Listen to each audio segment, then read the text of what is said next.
अगले कॉलर ज्ञानेंद्र जी हमारे साथ हैं मध्य प्रदेश से। ज्ञानेंद्र जी सवाल पूछिए। हेलो जी सर, सवाल पूछिए सर। हाँ सर, एक बार बताइए, मेरे दोस्त के फादर एडमिट हैं कोविड में। जी उनको सर 8 दिन हो गए, मतलब उनकी ऑक्सीजन कम हो रही है, तो ऑक्सीजन निकाल देते हैं तो फिर कम हो जाती है, मतलब निकाल ही नहीं पा रहे हैं। जी डॉक्टर एस अग्रवाल, ऑक्सीजन की लगातार समस्या है जैसे ही जी आप ये बात मानिए कि कोविड महामारी जो है, इन्फेक्शन है, वो हमारे नाक और गले के द्वारा सबसे पहले फेफड़ों के ऊपर असर करता है और फेफड़े के अंदर जो एल्वियोलाई होती हैं उनके अंदर असर करने से वो जैसे अंगूर की तरह फूले हुए होते हैं। और जब ये इन्फेक्शन इस कोरोना महामारी का, ये कोविड-19 से होता है, तो वह बिल्कुल अपने किशमिश, आपने देखी होगी दाग, उस जैसी बन जाती है। अंगूर वाले जो होते हैं उससे वो किशमिश जैसी हो जाती है। इसलिए ऑक्सीजन की आवश्यकता होती है और वह ऑक्सीजन व्यक्ति को बहुत ज़्यादा आवश्यकता होती है क्योंकि वो एल्वियोलाई फूल नहीं पाती है। इसलिए वह ऑक्सीजन जो आती है वो डायरेक्ट उसके अंदर जाती है और फिर वापस जो है ना वो निकलती है।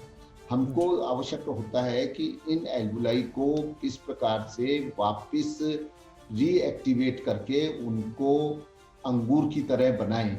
और उसके लिए अपन जब इन्फेक्शन खत्म हो जाता है, क्योंकि जो कोरोना से इन्फेक्टिविटी बढ़ती है वो शुरू के रोज से 5वें से 7वें रोज लंग्स के अंदर इन्फेक्शन चालू होता है और 8 से लेके 12 रोज तक सबसे ज्यादा इन्फेक्शन होता है। उसके बाद ये प्रोग्रेसिव अगर होती है तो वह बराबर इफेक्ट करता है, और अगर ये प्रोग्रेसिव नहीं हो पाती है तो यह लंग्स के ऊपर हमको कोविड नेगेटिव आ जाने के पश्चात विभिन्न प्रकार की फिजियोथेरेपी लंग्स की करा और उसके कारण वह लेटे भी होती है। लेटने के बाद में अगर उसका ऑक्सीजनेशन की मात्रा, ऑक्सीजन रिक्वायरमेंट कमती होती जाती है तो हम उस प्रकार की फिजियोथेरेपी आगे बढ़ाते देते हैं।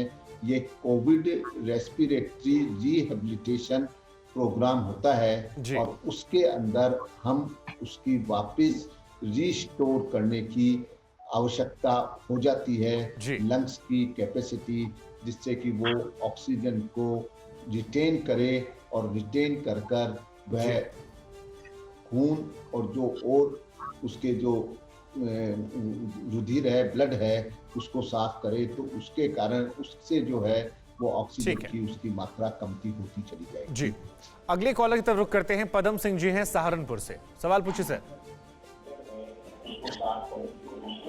और गुजारिश है आपसे टीवी सेट का वॉल्यूम थोड़ा स्लो कर दें ताकि आप सवाल यहाँ आसानी से पहुंच जाए। जी ठीक है सर, ठीक। जी सवाल। जी नमस्कार सर। जी नमस्कार सर, मेरा हीमोग्लोबिन 18.5 पॉइंट है सर। जी क्या मुझे भी वैक्सीन लगवानी चाहिए?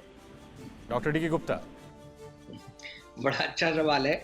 आपका हीमोग्लोबिन कम हो, ज्यादा हो, आपको डायबिटीज हो, थायराइड हो, आर्थराइटिस हो, अस्थमा हो, सांस की बीमारी हो, हार्ट प्रॉब्लम हो, बाईपास सर्जरी हुई हो, एंजियोग्राफी हो, एंजियोप्लास्टी हो, या सिकल सेल एनीमिया हो, किडनी प्रॉब्लम हो, डायलिसिस पे हो, इम्यूनो कॉम्प्रोमाइज, सब लोगों को वैक्सीन लगवानी है। बल्कि और जिनको कोई प्रॉब्लम है, बीमारी, उनको तो और पहले वैक्सीन लगवाने का। अगर इनको कोई बीमारी कोविड की होती है गलती से भी, तो इनके अंदर कॉम्प्लिकेशन या डेथ के चांसेस ज्यादा होंगे। तो कृपया करके सब लोग वैक्सीन लगाएं। हाँ, जो लोग ऑलरेडी किसी उस पर चल रहे हैं, इम्यूनो कॉम्प्रोमाइज ड्रग पे चल रहे हैं, स्टेरॉइड्स पे चल रहे हैं, उनको अपने डॉक्टर से संपर्क करना है और शायद हो सकता है कुछ दिनों के लिए दवाई बंद करनी पड़े, उसके बाद हम वैक्सीन लगवा सकते हैं। पर जो लोग ब्लड थिनर पे चल रहे हैं या थायराइड की दवाइयाँ खा रहे हैं, स्टेरॉइड वो डायबिटीज की दवाइयाँ खा रहे हैं या कोई और दवाइयाँ खा रहे हैं, वो सब वैक्सीन लगवा सकते हैं। इवन किसी को सल्फा ड्रग से एलर्जी है, किसी और दवाई से एलर्जी है, वो भी वैक्सीन लगवा सकते हैं। वैक्सीन सिर्फ 4-5 लोगों को नहीं लगवानी है। उसमें एक प्रेग्नेंट महिलाएं हैं या जिसको किसी पहली डोज से बहुत सीरियस रिएक्शन हुआ है, उसको नहीं लगवानी है, या जिसको वैक्सीन के अंदर जो कंपोनेंट्स हैं बहुत सारे हैं उनसे किसी चीज से एलर्जी, तो उसको वैक्सीन नहीं लगवानी।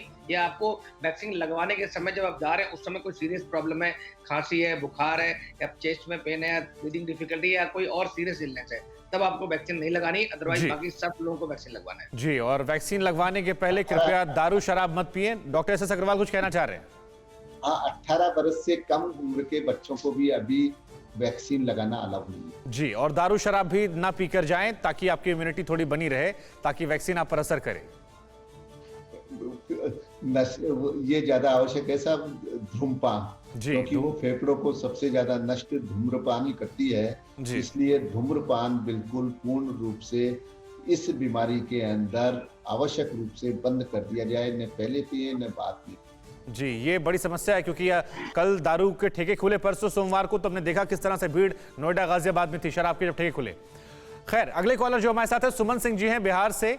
सुमन जी, सवाल पूछिए। जी, हमें 2 सवाल पूछनी थी। जी सर। एक है कि हम सीनियर सिटीजन हैं और दोनों इंजेक्शन हम ले चुके हैं वैक्सीन का।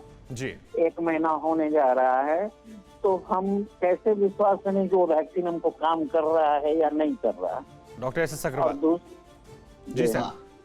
बहुत बहुत अच्छा है। इसके लिए एंटीबॉडीज जो हैं, प्रोटीन पिक्स, उसका टेस्ट होता है, वो अपन करवा सकते हैं और अपन को मालूम हो सकता है कि अपने शरीर के अंदर कितनी एंटीबॉडीज आईजीजी बन चुकी हैं, और वो अगर अपन देख लेंगे तो 1 से ऊपर अगर वो होती है तो वो इफेक्टिव माना जाता है, और उनके चांसेस नहीं रहने के या होए तो भी उनके सीरियस जो नेस है वो नहीं होगी। ऐसा अभी तक की सभी क्लिनिकल ट्रायल्स के अंदर निर्णय और सारांश आया है, कंक्लूजन आया है। जी, आपका दूसरा सवाल सर, अगर आप फोन लाइन पर हैं तो। जी, दूसरा सवाल है सर कि हमारी बेटी है, वो 6 मंथ प्रेग्नेंट है, क्या उसको वैक्सीन दिया जा सकता है? डॉक्टर साहब, एस अग्रवाल साहब। हाँ, बिल्कुल नहीं। जो अभी प्रेग्नेंट लेडीज को जो है वो अभी वैक्सीनेशन नहीं लगाने की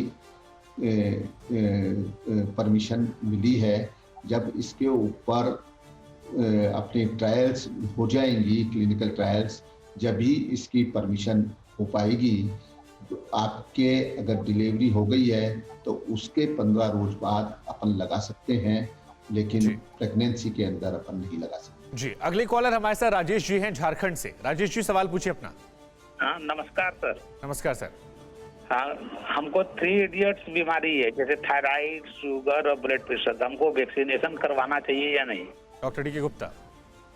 देखिए, हम लोग कई बार बता चुके हैं कि चाहे थायराइड हो, चाहे आपको हाइपरटेंशन हो, ब्लड प्रेशर हो, डायबिटीज हो, हार्ट प्रॉब्लम हो, एंजियोग्राफी हुई हो, एंजियोप्लास्टी हुई हो, आपको अस्थमा हो या सांस की बीमारी हो, या आपको क्या नाम किडनी की कोई प्रॉब्लम है, डायलिसिस में, आप सबको वैक्सीन लगवानी है। कोई कॉन्ट्राइंडिकेशन नहीं। ये तो मेडिकल प्रॉब्लम हो गई। अगर किसी को सर्जिकल प्रॉब्लम भी है कि किडनी में स्टोन है, गॉल ब्लैडर में स्टोन है, हाइड्रोसील हार्निया, या आपको बाईपास सर्जरी हुई है, या आपको टॉन्सिलाइटिस है, आपका टॉन्सिलेक्टमी हुई है, या ब्रेन में कोई ट्यूमर है, या ब्रेन ट्यूमर का कोई सर्जरी हुई है, या आप कीमोथेरेपी में, कोई भी चीज भी कॉन्ट्राइंडिकेशन नहीं, बल्कि ऐसे लोगों को जल्दी वैक्सीन लगवानी चाहिए।